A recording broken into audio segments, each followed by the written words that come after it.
دیکھتا رہا، اس کی زیارت کرتا رہا. اس نے سرنگت سے ایک نور آسمان کی جانب بلند ہوتا ہوا دیکھا. سر مبارک کی یہ کرامت دیکھ کر اس راہب کا دل پگھل گیا. سر انور سے ابھرتے نور نے راہب کا سینہ روشن کر دیا. اس نے یہ رات روتے ہوئے گزاری اور صبح کلمہ پڑھ کر مسلمان ہو گیا. یہ خوش وقت راہب جو اب کلمہ نانا حسنین رحمت کونین صلی اللہ علیہ وسلم کا پڑھ کر ان کا غلام بن چکا تھا، اس نے اپنا گرجا اور تمام ساز و سامان چھوڑا اور باقی زندگی اہل بیت کی خدمت میں گزار دی. دولت دیدار پائی، دولت دیدار پائی، پاک جانے بیچ کر کربلا میں خوب ہی چمکی دکانیں اہل بیت، اور تم کو مجدہ نار کا ہے دشمنان اہل بیت. اے عاشقان رسول، نصرانی راہب نے امام عالی مقام کے سر مبارک کا ادب کیا تو اسے دولت ایمان نصیب ہوئی. دوسری طرف بظاہر کلمہ پڑھنے والے یزیدی بدبخت لالچی تھے. ان کو حرص سے دولت اور دنیا کی ہوس لے ڈوبی. ان یزیدی بدبختوں نے امام عالی مقام رضی اللہ تعالی عنہ کے خیموں سے جو درہم و دینار لوٹے تھے اور جو راہب سے لیے تھے ان کو تقسیم کرنے کے لیے جب تھیلوں کے منہ کھولے تو کیا دیکھا کہ وہ سب درہم و دینار ٹھیکریاں بنے ہوئے ہیں. ان ٹھیکریوں کی ایک طرف پارہ 13 سورہ ابراہیم کی یہ آیت لکھی ہوئی تھی. ترجمہ کنز العرفان. اور اس سے پہلے آیت مبارکہ اللہ کریم نے فرمایا وَلَا تَحْسَبَنَّ اللَّهَ غَافِلًا عَمَّا يَعْمَلُ الظَّالِمُونَ. اور اے سننے والے، ہرگز اللہ کو ان کے کاموں سے بے خبر نہ سمجھنا جو ظالم کر رہے ہیں. اور دوسری طرف ان ٹھیکریوں کی ایک طرف یہ آیت تھی اور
یعنی رسول اللہ کے نواسے اور ریحانۃ الرسول یعنی حضور کے پھول، یہ آپ کا لقب ہے اور آپ کی کنیت ابو عبداللہ ہے۔ امام اہل سنت اعلیٰ حضرت نے کیا خوب بات دیا فرماتے ہیں، کیا بات رضا اس چمنستان کرم کی، چمنستان کرم کی، چمنستان کرم کی، کیا بات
غم کی کیفیت تھی.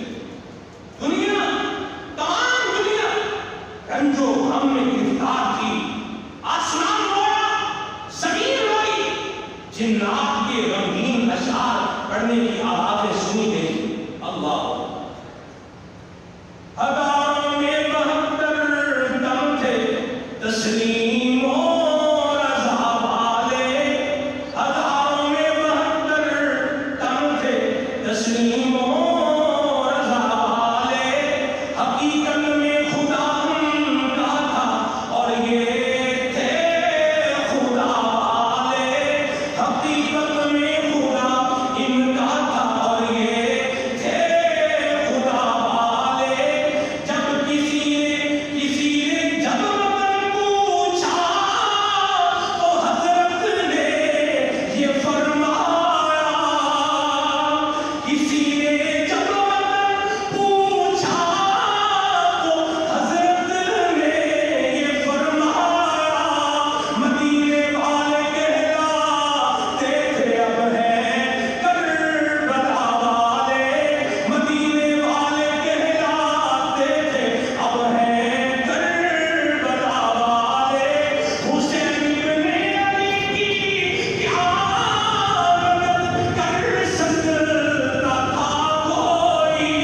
والے کرب و بلا والے شہزادوں پر بھی تو نے دھیان دیا.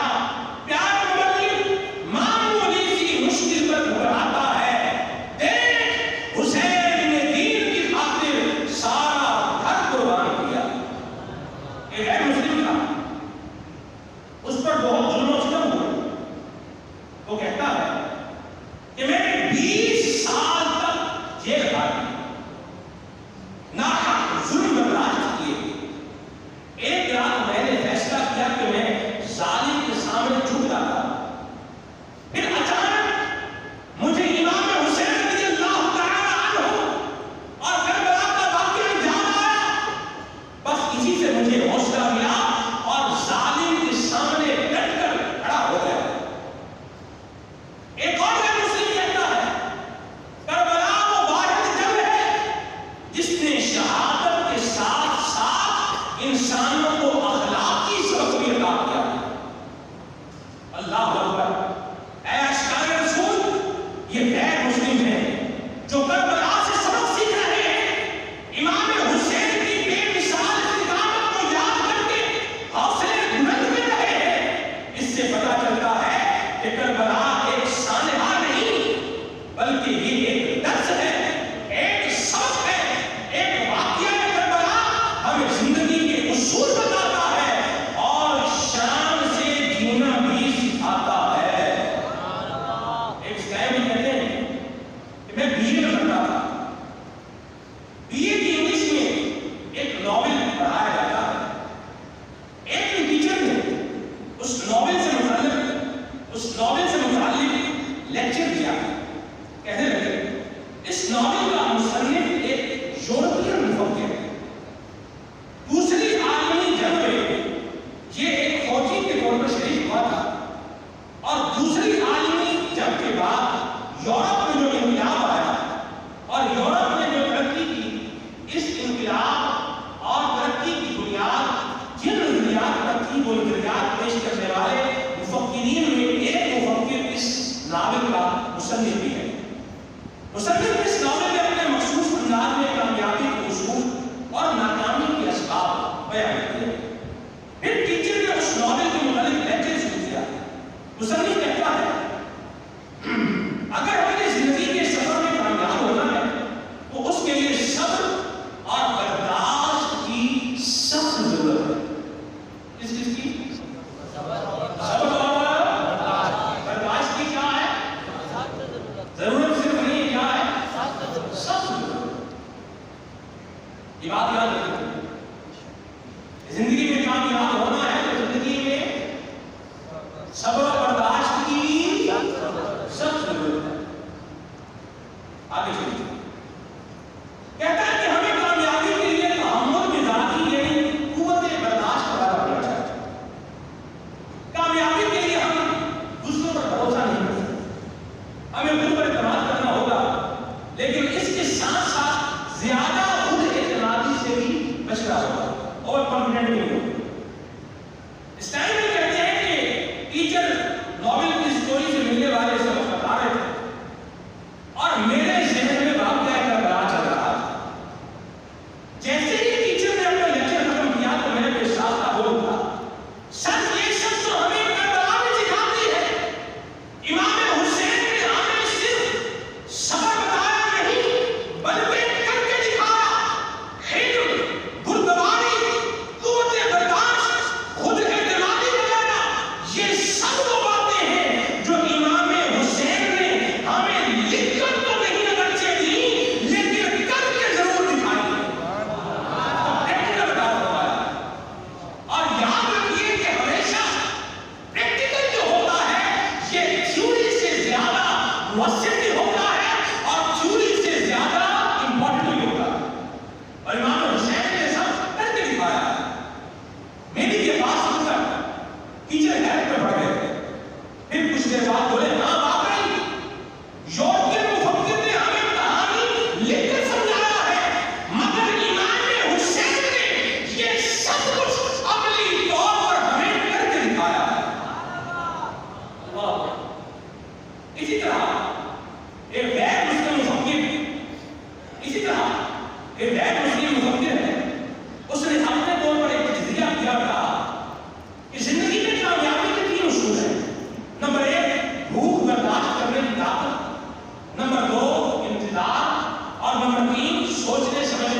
باتیں کر رہے ہیں اور اہل بیت کے اتحاد کا خیانت کر کے دکھا رہا کر کے بتا رہا اوپر کیا ہو سب بھی ہو اور برداشت بھی ہو. اب آگے انتظار اللہ یعنی جو بندہ کامیابی کا طلبگار ہے وہ صبر سے کام لے اطمینان کے ساتھ درست وقت کا انتظار کرے کسی لمحے بھی بے صبری نہ دکھائے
ہیں اسلام، اسے کہتے ہیں حق جواب، اسے کہتے ہیں حق